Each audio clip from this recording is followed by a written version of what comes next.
যখন আমার নিজের পরিপূর্ণ আত্মসমর্পণ হয় ভগবানের প্রতি,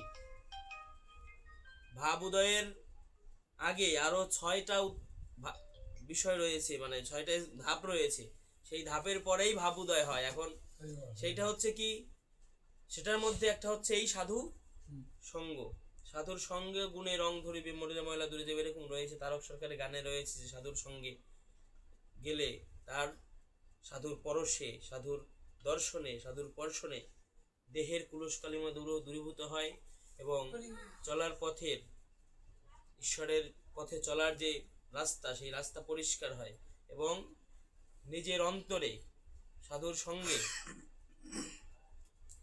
ভক্তি এবং বিশ্বাসের ফুল প্রস্ফুটিত হয়, যা দিয়েই মূলত ঠাকুরের সেবা করা হয়। আজকে এখানে অনেক প্রসাদ সাজিয়েছেন আপনারা। আসলে এখানে যে প্রসাদগুলি দিয়েছেন ভগবান কি গ্রহণ করেছে কিনা আমরা দেখেছি কেউ? আমরা কি শিওর আছি যে উনি খাচ্ছেন? না। আসলে উনি কি এগুলি খায় কিনা, এটাও একটা ভাবার বিষয়। উনি কি এগুলো গ্রহণ করে কিনা? মন দিয়ে যদি বগুড়ে যদি দেখে যদি ভোগ দিয়ে অবশ্যই গ্রহণ করবো, সেটা একটা ভিন্ন বিষয়। কিন্তু আসলে এখানে আমরা আজকে ভোগ দিয়েছি, ওইখানে যে পরিমাণ ভোগ দিয়েছি যেটা মাপা হয়, যখন আমরা 1 কিলো মানে 1 কেজি প্রসাদ ওখানে দিয়েছি, আসলে যদি কেউ নিয়ে নেয় ওখান থেকে, তাহলে ওখান থেকে তো কমে যাবে, তাই তো? একটা মিষ্টি যদি নিয়ে নেই, 1 কেজি মিষ্টি দেওয়া হয়েছে, ওখান থেকে একটা মিষ্টি দিলে 1 কেজি থেকে একটা মিষ্টি কমবে। তাহলে আসলে ওখানে আমরা 1 কেজি মিষ্টি সাজাই দিলাম, আসলে কি সেই মিষ্টিটা কি কমেছে কিনা? 10টা মিষ্টি দিলে একটা তো কমলে তো 9টা হবে, 9টা হয়েছে কিনা? এরকম প্রত্যক্ষ কেউ আছে কিনা? মানে আমরা তো ভোগ সাজাই, আদৌ এইটা ভগবান গ্রহণ করেন না। ভগবান গ্রহণ করেন ভক্তের ভক্তি এবং ভক্তের প্রেম।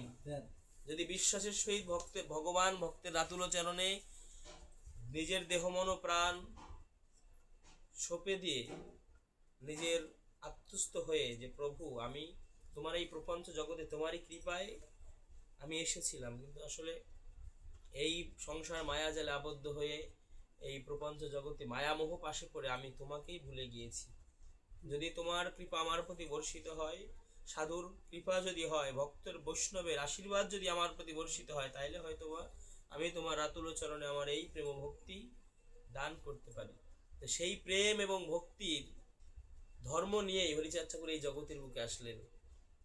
হরিচাঁদ ঠাকুর প্রেমের ঠাকুর, হরিচাঁদ ঠাকুর প্রেমের ঠাকুর। তিনি বললেন যে প্রবাহিত হবে কবে প্রেমের পরিধি, প্রেম হিল্ললে ধুয়ে যাবে সকল বেদ বিধি। যেখানে প্রেম থাকে সেখানে কোনো বিধি মার্গ থাকে না, সেখানে কোনো বিধান থাকে না, সেখানে কোনো কিছু থাকে না। ভগবানকে যখন আপনি আত্মস্থ হবেন, ভগবানকে যখন আপনি দেহ মনপ্রাণ সঁপে দেবেন, তখন আপনার আর কোনো সূচিবাই, কোনো দ্বিধাদ্বন্দ্ব, কোনো ভয়, যেমন এরকম আমি আমার গায়ে ময়লা, আমি কি ভগবানের কাছে যেতে পারবো কিনা, এরকম কিছু থাকবে না।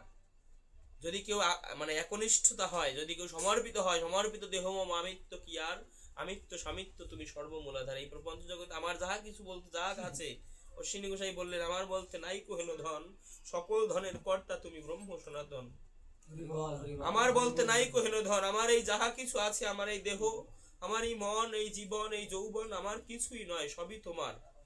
তো এইভাবে যে সমর্পিত হতে পারে, ভগবানকে প্রাপ্তি হওয়ার সবচাইতে মুখ্য বিষয় হচ্ছে আত্মসমর্পণ। ভক্তির সহিত, প্রেমের সহিত, বিশ্বাসের সহিত যদি আত্মসমর্পণ করা যায়, যদি কোনো এক ডিফেন্সের কাছে, কোনো এক সেনাবাহিনীর কাছে যদি আপনি ধরা পড়েন, যদি তার সম্মুখে পড়ে যান, যদি সে আপনার দিকে কোনো রাইফেল ধরে, যদি আপনি আত্মসমর্পণ করেন, তাহলে সে কি রাইফেল নামিয়ে নেবে। আর যদি তার সাথে আত্মসমর্পণ না করেন, সে কখনোই গ্রহণ করবে না। বিনয়, প্রেম, আপনি যত বড় শত্রু হোক আপনার, ভগবান তো থাক দূরের কথা, ভগবান তো প্রেমের, আপনি তো এমনিতেই ভগবান প্রেম ভালোবাসে।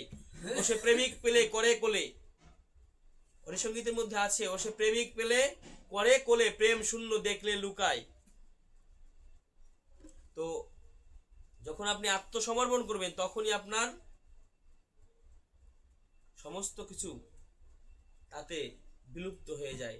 যদি আপনার কোনো পিছনে কোনো কুলুশ কালিমা থাকে, যদি কোনো আপনার কোনো অপরাধ থাকে, ভগবান আত্মসমর্পণের সাথে সাথে সমস্ত অপরাধ ক্ষমা করে আপনাকে তার পদপদ্মে সেবার দাসী করে। এই প্রার্থনায় আমরা আজকে এই গৃহ আঙ্গিনায় যে সাধু সঙ্গ হচ্ছে, ভক্ত সঙ্গ হচ্ছে, ভক্ত সেবা হবে, শ্রী হরি লীলামৃতে বললেন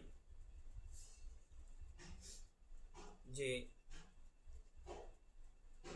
গৃহস্থের গৃহে যদি সাধুতে না খায় সেই গৃহে আয় উন্নতি কখনো না হয়। আসলে আমরা সাধু হতে পেরেছি কিনা জানি না। আমরা কি সাধু হতে পেরেছি? জানি না কতটুকু সাধুত্ব ভিতরে অর্জন করতে পেরেছি। কিন্তু আমরা যে আজকে গৃহকর্তা আপনাদেরকে ডেকেছেন, সবাইকে সে সাধু জ্ঞানেই, ভক্ত জ্ঞানেই ডেকেছেন। এই স্থানটা তো তার ঠিক আছে, জি সে সাধু সেবা দেবে বলেই তো ডেকেছি। আসলে আমরা সাধু হতে পারিনি সেটা বিষয় না, কিন্তু বিষয় না। সে তো সাধু সেবা দেওয়ার জন্য সেবার আপনাদের জন্যে- আমাদেরকে ডেকেছে, এই বাবুকে নিমন্ত্রণ করছে। ডেকেছে। আমরা সেই অনেক দূর থেকে ছুটে এসেছি। তো সাধুর উদ্দেশ্যে আবার ঠাকুর বললেন, আসিও যাইও থাকিও খাইও গৃহস্থের শ্রীবৃদ্ধি বাড়াইয়ে দিও। আসিও যাইও তোমরা থাকিও খাইও গৃহস্থের শ্রীবৃদ্ধি হইবারে দিও। না, আমার বইতে এরকম নাই। আপনার কোন সংস্কারের? আচ্ছা যাই গৃহে আসিও যাইও থাকিও খাইও গৃহস্থের শ্রীবৃদ্ধি বাড়াইয়ে দিও, এরকম একটা প্রবাদ শ্রী হরি লীলামৃতে রয়েছে। তো সেইখানে দাঁড়িয়ে আমি এবং আপনি এখানে এসেছি, আপনি কি দিয়ে গেলেন এটাই বিষয়। তো আমি গানের মধ্যে প্রবেশ করি। এর ভিতরে যদি দু চার কথা বলতে হয় সেটা এর ভিতরে বলবো। জয় হরি বল।